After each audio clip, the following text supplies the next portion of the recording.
Madame, Monsieur, bonjour, bienvenue à tous au sommaire de votre journal. Logement à l'occasion de la célébration du 64e anniversaire du déclenchement de la Révolution nationale. Début de la troisième opération de distribution de logements de différents types pour l'attribution de 80 000 unités à l'échelle nationale. Le coup d'envoi officiel sera donné aujourd'hui à partir de la wilaya de Biskra. La journée des Nations Unies célébrée hier, l'Algérie a salué l'ambitieuse initiative de Guterres d'engager un dialogue pour une mise en œuvre effective de l'agenda 2030. Du patrimoine dans la dernière partie de votre journal, on vous invitera à découvrir l'Orsar Akram Akdim dans la commune d'Igli, dans la wilaya de Béchar. Tout d'abord, le président de la République Abdelaziz Bouteflika a décerné la médaille de l'ordre du mérite national au rang de Athir au Moudjahed Tahar Zbeli en vertu d'un décret présidentiel publié dans le dernier journal officiel conformément au décret présidentiel 18-231 daté du 1er octobre 2018. À cette occasion, le président du Conseil de la Nation Abdelkader Ben Salah lui remettra aujourd'hui cette haute distinction. Le général de corps d'armée Ahmed Gaïd Salah, vice-ministre de la Défense nationale, le chef d'état-major de l'armée nationale populaire, effectue aujourd'hui une visite de travail au niveau de la première région militaire. Lors de cette visite, le général de corps d'armée procédera à l'inauguration de la société algérienne de production des explosifs à Hammam Dellah dans la wilaya de Mstila. En application des orientations du programme du président de la République Abdelaziz Bouteflika et à la veille de la célébration du 74e anniversaire du déclenchement de la Révolution nationale, début aujourd'hui de la cérémonie de distribution de logements de différents segments inscrite dans le cadre d'une opération d'attribution de 80 000 unités à l'échelle nationale. Le coup d'envoi officiel de cette opération sera donné depuis la wilaya de Biskra où seront présents le ministre de l'Intérieur, des collectivités locales et de l'aménagement du territoire Nourdine Bedoui, le ministre des Moudjahidines Tayyib Zitouni et le ministre de l'Habitat, de l'Urbanisme et de la Ville Al-Wahid Tamar. Cette cérémonie de distribution de logements de différents types dans le cadre d'une opération d'attribution de 80 000 unités à l'échelle nationale s'inscrit dans le cadre du programme du président de la République Abdelaziz Bouteflika, coïncidant avec le 64e anniversaire, date du déclenchement de la Révolution nationale le 1er novembre 1954. Mana Boutouaba. L'année 2018 est sans conteste celle de la distribution de logements. Après la livraison de plus de 100 000 unités durant les deux précédentes opérations, cette dernière qui verra la distribution de plus de 80 000 unités de différentes formules et l'attribution d'aide à l'habitat est considérée comme la plus grande jamais lancée. Le coup d'envoi sera donné aujourd'hui à partir de la wilaya de Biskra. Elle se poursuivra jusqu'au 1er novembre, coïncidant avec le 64e anniversaire du déclenchement de la guerre de libération nationale. Cette opération a été décidée par son Excellence le Président de la République. Elle suit l'opération de grande envergure lancée à l'occasion de Laylat al-Qadr qui a permis la distribution de 51 000 unités ainsi que celle lancée à l'occasion du 5 juillet qui a permis la livraison de 55 000 logements. Il sera procédé pour cette troisième opération à la distribution de 85 000 unités de logements au total. Et depuis le début des opérations de ce genre, le nombre d'unités distribuées dépasse les 295 000.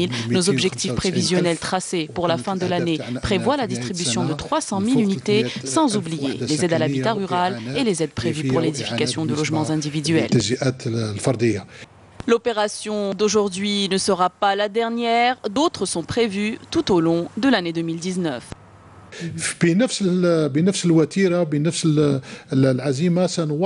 Nous poursuivrons nos efforts avec la même dynamique, la même cadence et la même résolution. Nous avons tracé un programme prévu dans la loi de finances 2019. Les opérations vont se poursuivre, notamment concernant la ADL, où 90 000 unités de logement vont être réalisées pour en finir avec les demandes de l'agence ADL. Le programme d'habitat rural sera renforcé avec 60 000 logements.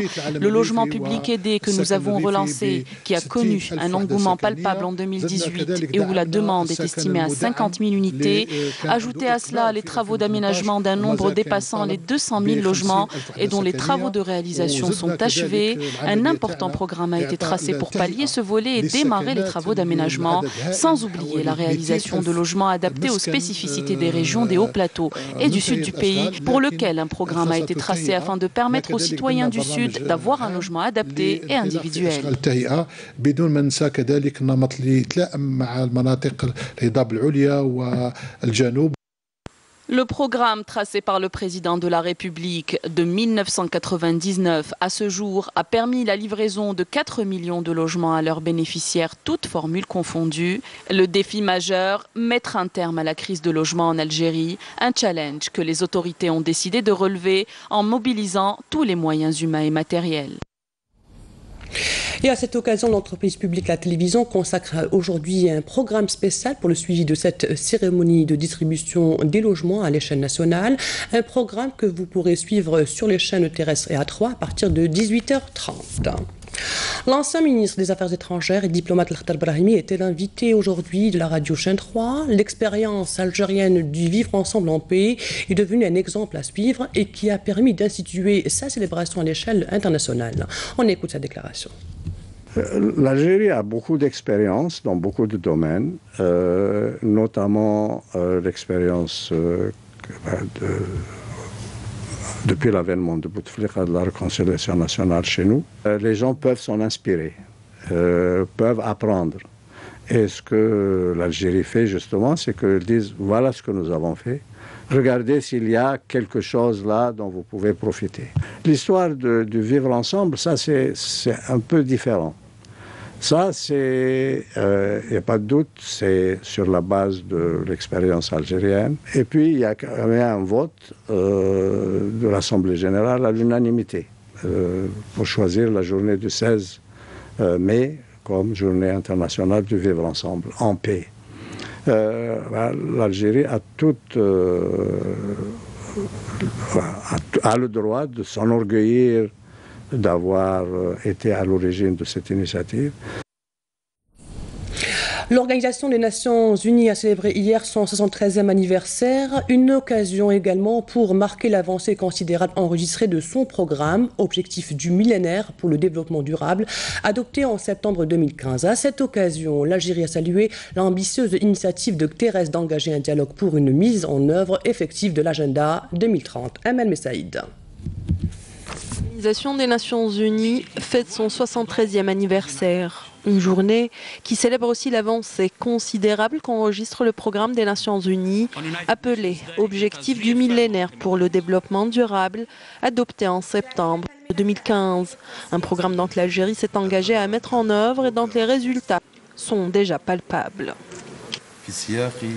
Au-delà des acquis capitalisés dans le cadre des objectifs millénaires de développement et des enseignements tirés, mon pays s'est pleinement approprié des objectifs de développement durable à travers la prise en charge de la dimension de développement durable dans le cadre du programme quinquennal 2015-2019 de son Excellence, Monsieur le Président de la République, en alignant les propriétés nationales sur les ODD. L'Algérie a également adopté en 2016 un nouveau modèle de croissance économique qui ambitionne de mettre le pays structurellement sur la voie de l'émergence. Pour les Nations Unies, l'Algérie demeure en tête du continent africain en matière de développement humain, selon l'indice onusien. L'Algérie fait partie des États membres les plus engagés à promouvoir cette solidarité entre les nations. Et nous nous félicitons du rôle déterminant qu'elle joue au sein des instances de l'Organisation des Nations Unies pour promouvoir la paix, la justice et le développement.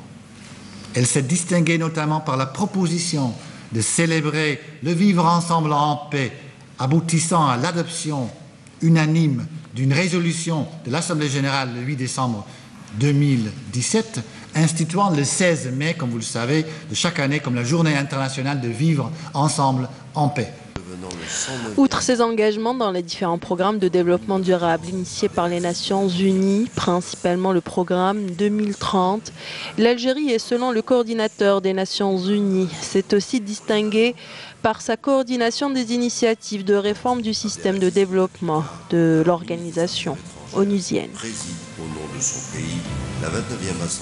Dans un communiqué, le ministère de la Défense nationale a indiqué que dans le cadre de la lutte antiterroriste et suite à une opération de recherche et de ratissage menée à Kolo, wilaya de Skikda, 5e région militaire, un détachement de l'armée nationale populaire a découvert et détruit hier 4 bombes de confection artisanale. Et dans le cadre de la sécurisation des frontières et de la lutte contre la criminalité organisée, des détachements de l'ANP ont arrêté lors d'opérations distinctes menées à Boch-Badi Mourtal, 6e région militaire, et à l'ouest de 4e région militaire. 2 contrebandiers saisis 2 véhicules tout-terrain, 1,8 tonnes de denrées alimentaires, 17 quintaux de tabac et divers objets d'orpaillage, tandis que 13 immigrants clandestins de différentes nationalités ont été arrêtés à Tlemcen et Mina, et fin du communiqué du MDN. L'Agence nationale de l'emploi à Tlemcen reçoit quotidiennement des jeunes en quête de travail. Ces derniers sont pris en charge par une équipe qualifiée. L'agence a réalisé un taux de recrutement de 114%, un taux qui dépasse largement les prévisions, comme nous le dit Nessaline Ben Saïdi. L'Agence nationale de l'emploi de la wilaya de Tlemcen, un organisme activant pour promouvoir l'insertion des jeunes et le rapprochement entre l'offre et les demandes d'emploi. Cette entreprise et à travers ses 9 agences locales a pu obtenir un taux de 114% dans le domaine de l'emploi. L'agence a aussi réalisé jusqu'à aujourd'hui le placement de 800 jeunes en contrat de travail aidé. L'ANEM a réussi à placer plus de 8000 jeunes dans un dispositif classique, un taux de 111% en termes de recrutement. Après leur inscription au fichier national, ces jeunes sont pris en charge par une équipe de conseillers qui les orientent et les accompagnent durant leur carrière grâce aux différents dispositifs mis en place. L'État a modernisé le fichier national, ce qui va faciliter les choses pour chercher du travail. Le rôle de l'agence se résume à motiver le candidat à travers son CV. Nous l'aidons aussi à se préparer pour un entretien d'embauche. Je suis venu inscrire ma fille. J'ai été très bien reçu. Ils m'ont bien orienté. Je me suis inscrit, j'ai été bien reçu et bien orienté. L'Agence nationale de l'emploi de la wilaya de Tlemcen assure un poste d'emploi et un salaire à tous les jeunes en quête de travail. Elle joue le rôle d'intermédiaire entre le demandeur d'emploi et les entreprises économiques. 3e au niveau national en termes de capacité de production, le complexe régional des viandes rouges de Bouktoub dans la wilaya d'Al-Bayad entrera en activité avant la fin de l'année 2018. Une fois en activité, cet important investissement couvrira les besoins en viande rouge des habitants de 12 wilayas de l'ouest et du sud-ouest du pays, sans compter les centaines d'emplois créés grâce à la relance de la filière rouge. Voici le reportage de Abouheb Eftis et commentaires de Karim Haïfa. S'étendant sur 15 hectares, le complexe régional des viandes rouges de Bouktoub, en cours de réalisation, ouvrira ses portes aux éleveurs bovins et ovins avant la fin de l'année en cours. Ce projet important, dont la capacité de production de viande rouge est de 120 000 quintaux par an, devra atteindre une capacité d'abattage annuelle de 492 000 têtes, ce qui devrait relancer à coup sûr cette filière dans les wilayas agropastorales de l'ouest du pays. Le cheptel bovin et ovin de la région sera abattu dans ce complexe. Si dans l'avenir il n'y a aucune contrainte, tous les éleveurs solliciteront cet abattoir pour écouler leur production de viande rouge. Le complexe disposera d'équipements modernes et couvrira les besoins de toute la région ouest du pays en viande rouge en générant 113 postes d'emploi pour les jeunes de la région. Les jeunes bénéficieront bien évidemment de ce projet, sans oublier en premier lieu les maquignons et les éleveurs qui profiteront de l'ouverture prochaine de cet abattoir. Surtout que dans notre région, le taux de chômage touche 50% des jeunes. Cet investissement qui a coûté la bagatelle de 160 milliards de centimes couvrira les besoins des habitants de la région en viande rouge. Il permettra également d'en finir définitivement avec le phénomène des intermédiaires qui polluaient cette filière. Désormais, il n'y aura aucun intermédiaire entre l'éleveur et l'abattoir. Ce dernier sera géré grâce à un partenariat avec un opérateur privé. متعامل خاص الذي يقوم بتسيير هذا المركب. Le choix de l'installation de ce complexe dans la wilaya de Bayad n'est pas fortuit et pour cause.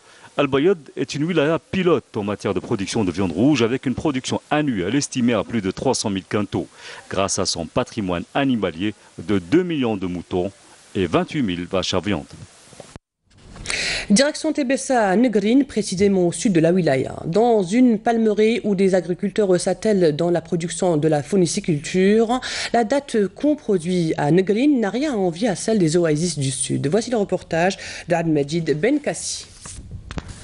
Connue surtout pour sa vocation agro-pastorale, Tébessa, cette wilaya de l'extrême est du pays, se targue aussi d'être une wilaya où pousse aussi le palmier dattier pour devenir une région productrice de belles et succulentes dattes. Tébessa peut concurrencer facilement les wilayas du sud algérien, réputées pour ce fruit du désert. Nous sommes dans une wilaya extraordinaire. Nous avons trois reliefs physiques différents. Nous avons le sud, un petit peu Negrine et Ferkane, qui plus ou moins il s'approche d'un petit peu de tout ce qui est donc sud. Nous avons les hauts plateaux à partir du Bilater jusqu'à presque, disons, à Safsaf el-Ousra. Et nous avons la partie également au plateau. Nous avons le sud où nous avons une production de dattes extraordinaire, même du point de vue qualité. Il est meilleur que celle du Biskra et il est meilleur que celle des oasis. Donc c'est une qualité exceptionnelle qui profite un petit peu, si vous voulez, de l'humidité. Parce que nous sommes au nord un petit peu par rapport à Biskra et par rapport aux oasis. Et également de la bonne qualité de cette date. Avec un effort pour réhabiliter la palmerie de Ferkane et celle de Negrine, on peut facilement exporter à l'aise la date d'Egelt Nord vers là où on veut. C'est une véritable richesse et des atouts agricoles peu connus par ailleurs. Pourtant, la wilaya produit annuellement plus de 20 000 quintaux de dattes. Au niveau de la zone de Negrine et de Ferkane, on produit la date. Il y a un potentiel important de palmiers dattiers. On a au niveau de la wilaya, justement, on a 804 hectares de palmiers dattiers, dont 500 hectares sont en production. Effectivement, la plupart des gens, la plupart des citoyens ne connaissent, ignorent que la wilaya de Tébessa produit les dattes. Negrine est synonyme de palmier dattier. Si le palmier arrive à disparaître, adieu Negrine. L'oasis située du côté d'El Oued vit uniquement de la production de la date. Cette localité est réputée pour sa date. Et c'est à Negrine, à plus de 160 km au sud de Tébessa, en allant dans la direction de la ville d'El Oued, que nous avons rencontré Ami Saleh, un agriculteur de la première heure. Il est le premier producteur de dattes de cette belle oasis de plus de 10 000 habitants. Je suis agriculteur depuis toujours. J'étais là déjà en 1972 à l'avènement de la révolution agraire. Je produis entre 90 et 100 quintaux de dattes chaque année. Seulement, je souffre du manque d'électricité, d'eau et je n'ai pas bénéficié de logement rural. Et pour couronner le tout cette année dans cette belle oasis productrice de dattes, on a tenu à fêter l'ouverture de la saison de la cueillette de dattes à Negrine. Sahara occidental, le Conseil de sécurité devrait proroger le mandat de la MINURSO de 6 mois jusqu'au 30 avril 2019 dans une démarche visant à appuyer la relance des négociations directes entre les deux parties au conflit, le Front Polisario et le Maroc. Le Conseil de sécurité veut préserver la dynamique insufflée par l'émissaire hors scolaire et maintenir la pression sur les parties au conflit afin qu'ils reviennent à la table des négociations. La dernière fois où le Front Polisario et le Maroc se sont installés à la même table de négociations remonte à mars 2012 aux États-Unis d'Amérique. Place maintenant au patrimoine et allant de suite à Béchar, plus précisément dans la commune d'Igli. Allons découvrir ce vieux qsr Agram Akdim, un qsr bâti par Cheikh Mohamed Ben Athman. En s'y installant, il avait enseigné les préceptes de l'islam. Voici le reportage de Kalima Bouafia, commentaire de Hassiba Abdallah. Agram Akdim, l'un des vieux qsours de la région de la Saoura à Béchar. Vieux de plusieurs siècles, il fait partie de l'histoire de la commune d'Igli. Ce qsar est très ancien. On l'appelle en tamazight Agram Akdim. Il a été construit par Al-Hajj Mohamed Ben Athman venu de Timimoun, apportait un nouveau souffle à la religion.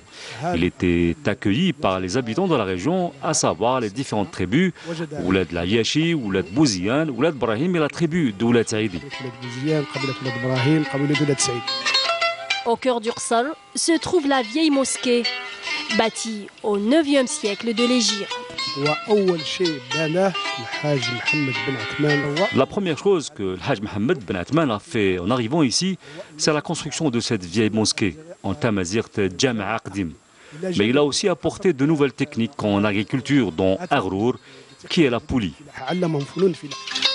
On y trouve aussi des galeries aérées où il fait bon même en été, sans doute grâce à l'utilisation des matériaux locaux de construction comme la tourbe. Les toits, eux, sont faits de roseaux et de feuilles de palmier. Les plus importants édifices construits par le cheikh sont la mosquée, la zaouia, les pavillons d'Ursar, dont le pavillon Tam'ammart. Il se situe au milieu d'Ursar et c'est là où les chouyours se donnent rendez-vous pour traiter les problèmes du quotidien. C'est là aussi où sont célébrées les cérémonies et les fêtes. De Haram Ardim, il ne reste pratiquement que les murs. Aujourd'hui, plus personne n'y habite, mais il reste tout de même le précieux patrimoine de la région.